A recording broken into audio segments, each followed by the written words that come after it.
First phase के पहले तक काबा को याद करती थी, मदीना को याद करती थी। जब 90% वोटिंग हुआ तो उसको समझ में आया कि ये हिंदू को वोट पड़े हैं, हिंदू को वोट पड़े हैं, तब जाके वो सेकंड फेज के पहले हनुमान चालीसा पढ़ने लगी।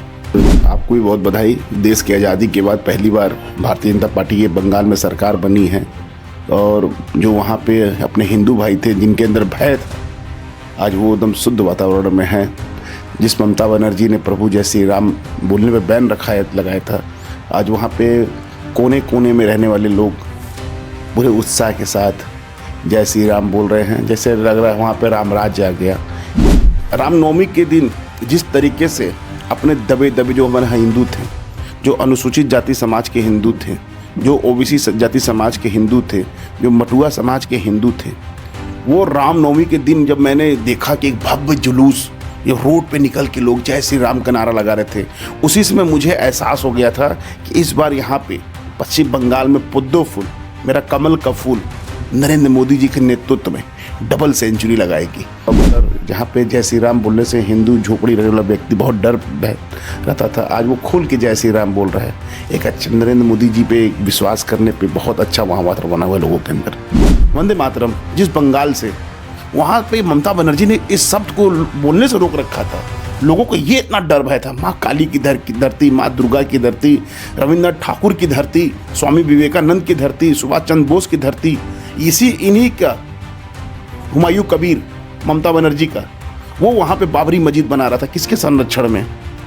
हमारे हिंदू भाई खुल के बोल नहीं पा रहे थे। रात में दूसरे दिन 15 अप्रैल को सब उसके घर में घुस कर टीएमसी के गुंडे मारते हैं और उसको पेशाब तक पिलाते हैं। ये टीएमसी के गुंडे इतना अत्याचार वहाँ किए हुए थे।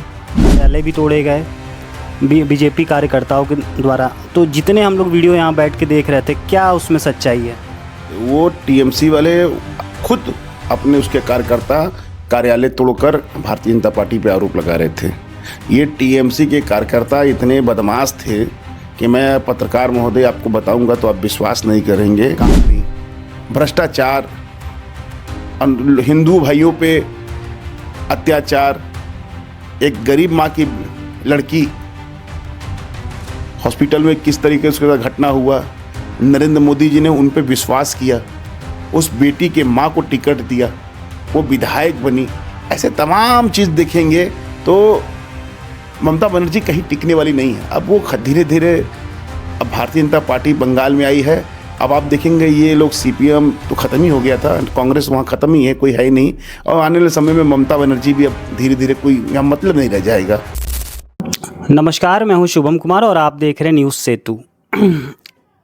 आज हम पहुँचे हैं अशोक सोनकर जी के यहाँ, जो बीजेपी से हैं और बंगाल चुनाव में काफ़ी समय व्यतीत किया चुनाव के दौरान, और इनसे हम कुछ बात करने आए कि बंगाल चुनाव में आपने क्या देखा, क्योंकि ये बनारस के रहने वाले हैं तो कुछ फैक्ट्स जो लोग नहीं जानते ये बता सकते हैं। तो क्या हाल है सर? बहुत बढ़िया पत्रकार महोदय, और आपको भी बहुत बधाई। देश की आज़ादी के बाद पहली बार भारतीय जनता पार्टी के बंगाल में सरकार बनी है और जो वहाँ पे अपने हिंदू भाई थे जिनके अंदर भय था, आज वो एकदम शुद्ध वातावरण में है। जिस ममता बनर्जी ने प्रभु जय श्री राम बोलने पे बैन लगाया था, आज वहाँ पे कोने कोने में रहने वाले लोग पूरे उत्साह के साथ जय श्री राम बोल रहे हैं। जैसे लग रहा है वहाँ पे राम राज्य आ गया। 35 साल सीपीएम ने अपने हिंदू भाइयों को परेशान किया, 15 साल ये ममता बनर्जी ने परेशान किया। आज लग रहा है कि वहाँ पे जय श्री राम का उद्घोष हो रहा है। हर बस्ती, हर गली, हर मोहल्ले, बांग्लादेश से सटा हुआ बॉर्डर, जहाँ पे जय श्री राम बोलने से हिंदू झोपड़ी रहने वाला व्यक्ति बहुत डर रहता था, आज वो खुल के जय श्री राम बोल रहा है। एक अच्छा नरेंद्र मोदी जी पे विश्वास करने पे बहुत अच्छा वहाँ वातावरण बना हुआ है लोगों के अंदर। अच्छा सर, जब वहाँ पे आपकी सरकार बनी, जिस दिन रिजल्ट आया तो उस दिन टीएमसी के बहुत कार्यालय भी तोड़े गए बीजेपी कार्यकर्ताओं के द्वारा। तो जितने हम लोग वीडियो यहाँ बैठ के देख रहे थे, क्या उसमें सच्चाई है? वो टीएमसी वाले खुद अपने उसके कार्यकर्ता कार्यालय तोड़कर भारतीय जनता पार्टी पे आरोप लगा रहे थे। ये टीएमसी के कार्यकर्ता इतने बदमाश थे कि मैं पत्रकार महोदय आपको बताऊंगा तो आप विश्वास नहीं करेंगे। प्रधानमंत्री जी की 14 मार्च को जब ब्रिगेड मैदान में एक भव्य ऐतिहासिक विशाल जनसभा था, तो मैं बनगांव 95 उत्तर विधानसभा का प्रवासी होने के नाते मैंने अनुसूचित जाति समाज के अंतिम पायदान पर खड़े व्यक्ति तक उस विधानसभा से हम लोगों ने 55 बसें ले गए थे। 55 बसें ले गए थे, जिसमें टीएमसी के गुंडों ने हमारे 5 बसों पे तोड़ फोड़ किया।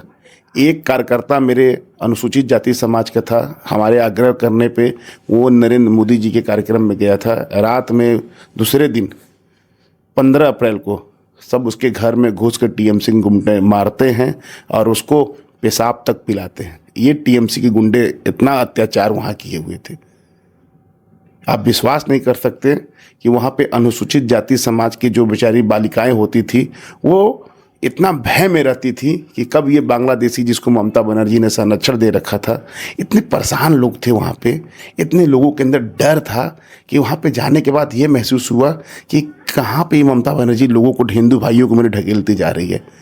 लेकिन जब रामनवमी का अवसर आया 2026 में, उसी समय मुझे एहसास हुआ कि इस बार यहाँ पे नरेंद्र मोदी जी की डबल इंजन की सरकार बनेगी। वहाँ पे जिस तरीके से अमित शाह जी ने, बीएसएफ के जवान वहाँ घूम रहे थे, सबको भयमुक्त हो गया था, सबको एक उम्मीद दिखाई दे रही थी कि इस बार नरेंद्र मोदी जी के नेतृत्व में सरकार बनेगी, पूरी उत्साह दिखाई दे रही थी। पहली बार हमें लग रहा था इस तरीके से वहाँ पे रामनवमी बन रहा था। लेकिन सर, जितने एग्जिट पोल चुनाव के पहले आ रहे थे, 90% लोग कह रहे थे कि टीएमसी के खाते में ही जाने वाला है ये चुनाव। लेकिन एग्जैक्ट सडन वो बदल जाना, क्योंकि टीएमसी बहुत कॉन्फिडेंस थी या ओवर कॉन्फिडेंस हो गई थी, आपको क्या लग रहा है? देखिए पत्रकार महोदय, रामनवमी के दिन जिस तरीके से अपने दबे दबे जो हमारे हिंदू थे, जो अनुसूचित जाति समाज के हिंदू थे, जो ओबीसी जाति समाज के हिंदू थे, जो मटुआ समाज के हिंदू थे, वो रामनवमी के दिन जब मैंने देखा कि एक भव्य जुलूस ये रोड पे निकल के लोग जय श्री राम का नारा लगा रहे थे, उसी समय मुझे एहसास हो गया था कि इस बार यहाँ पे पश्चिम बंगाल में पुद्दो फूल, मेरा कमल का फूल, नरेंद्र मोदी जी के नेतृत्व में डबल सेंचुरी लगाएगी। और मुझे एहसास था कि इस बार जो है हम लोग जिस तरह से बिहार में प्रचंड बहुमत की सरकार बनाए थे, उसी तरह हम लोग यहाँ पे भी सरकार बनाएंगे। जनमानस के अंदर ऊर्जा दिखाई दे रहा था, एक वातावरण पूरा दिखाई दे रहा था कि इस बार ये भ्रष्टाचारी सरकार को बदलना है, इस बार ये निर्मम सरकार को बदलना है। जहाँ से वंदे मातरम शब्द पत्रकार महोदय निकला था, वंदे मातरम जिस बंगाल से, वहाँ पे ममता बनर्जी ने इस शब्द को बोलने से रोक रखा था। लोगों को ये इतना डर भय था, माँ काली की धरती, माँ दुर्गा की धरती, रविन्द्रनाथ ठाकुर की धरती, स्वामी विवेकानंद की धरती, सुभाष चंद्र बोस की धरती, इन्हीं का हुमायूं कबीर, ममता बनर्जी का, वो वहाँ पे बाबरी मस्जिद बना रहा था। किसके संरक्षण में? हमारे हिंदू भाई खुल के बोल नहीं पा रहे थे, लेकिन लोगों को नरेंद्र मोदी जी से एक आस दिखी कि नहीं, यहाँ पे डबल इंजन की सरकार बनेगी तो नरेंद्र मोदी जी ये सब कुछ नहीं होने देंगे। तो आज जनता खुल कर आई और फर्स्ट फेज में मुझे एहसास हुआ, जिस तरीके से देश की आज़ादी के बाद 90% वोटिंग हुआ, 90% वोटिंग हुआ, कभी आज तक बंगाल में कभी नहीं हुआ था। देश की आज़ादी के बाद जब इतनी बम्पर वोटिंग हुई, तब हमको आस लगा कि फर्स्ट फेज में ही हमने सेंचुरी लगा लिया है। ये सयानी घोष फर्स्ट फेज के पहले तक काबा को याद करती थी, मदीना को याद करती थी। जब 90% वोटिंग हुआ तो उसको समझ में आया कि ये हिंदू को वोट पड़े हैं, हिंदू को वोट पड़े, तब जाके वो सेकंड फेज के पहले हनुमान चालीसा पढ़ने लगी। ये सब इतने बदमाश टाइप के लोग वहाँ पे हैं कि अपने हिंदू भाइयों को, बांग्लादेश में अनुसूचित जाति समाज के व्यक्ति को, जहाँ पे मैं था 1 किलोमीटर के बगल में बांग्लादेश था, अपने हिंदू भाई को चौराहे पे जिंदा जला दिया जाता था। ये ममता बनर्जी वोट के खातिर चुप रहती थी, वोट के खातिर चुप रहती थी कि कहीं बांग्लादेश से जो संरक्षण प्राप्त हमारे वोटर हैं वो नाराज ना हो जाए। अच्छा, जीत के बाद भी, जब आप लोग की जीत हो गई उसके बाद भी हत्या हो जाती है पीए की, बम फेंके जाते हैं, तो क्या अभी भी ममता बनर्जी का डर है बंगाल में? अब देखिए, यहाँ पे शुभेंदु अधिकारी, हिंदू हृदय सम्राट, प्रभु श्री राम के अनन्य भक्त शुभेंदु अधिकारी के नेतृत्व में अब किसी की कोई भय और डरने की जरूरत नहीं है। लोगों को विश्वास हो गया है कि अब ये खुल के लोग सांस ले रहे हैं। अब ममता बनर्जी 15 साल उनको बंगाल की जनता ने देखा, बिना पैसे दिए कोई काम नहीं, भ्रष्टाचार, हिंदू भाइयों पे अत्याचार, एक गरीब माँ की लड़की हॉस्पिटल में किस तरीके से उसका घटना हुआ, नरेंद्र मोदी जी ने उन पे विश्वास किया, उस बेटी के माँ को टिकट दिया, वो विधायक बनी। ऐसे तमाम चीज़ देखेंगे तो ममता बनर्जी कहीं टिकने वाली नहीं है। अब वो धीरे धीरे अब भारतीय जनता पार्टी बंगाल में आई है। अब आप देखेंगे ये लोग सीपीएम तो ख़त्म ही हो गया था, कांग्रेस वहाँ ख़त्म ही है, कोई है ही नहीं। और आने वाले समय में ममता बनर्जी भी अब धीरे धीरे कोई यहाँ मतलब नहीं रह जाएगा, क्या कि वहाँ पे नरेंद्र मोदी जी पे लोग विश्वास करने वाले लोग हैं। हमने देखा है रह के पत्रकार नहीं, में वहाँ अब बीजेपी के राज में अब हिंदू भयमुक्त है। हिंदू तो जिस दिन 4 मई को सरकार बनी उसी समय हिंदू एकदम खुल के वातावरण में सांस लेने लगे। ममता बनर्जी ये अत्याचार कर दिया था कि वो बेचारा मंदिर भी जाने में सोचता था। बहुत सारे वहाँ पे टीएमसी के गढ़ों में जहाँ जहाँ मंदिर थे, ये टीएमसी के जो पाले हुए लोग थे वो मंदिर तक बंद कर दिए थे। हिंदू भाई जाके वहाँ पूजा नहीं कर सकते थे। पत्रकार महोदय, ये स्थिति उन लोगों ने कर दिया था। अपने हिंदू भाई जय श्री राम नहीं बोल पाते थे वहाँ पे, ये स्थिति वहाँ पे कर दिया था।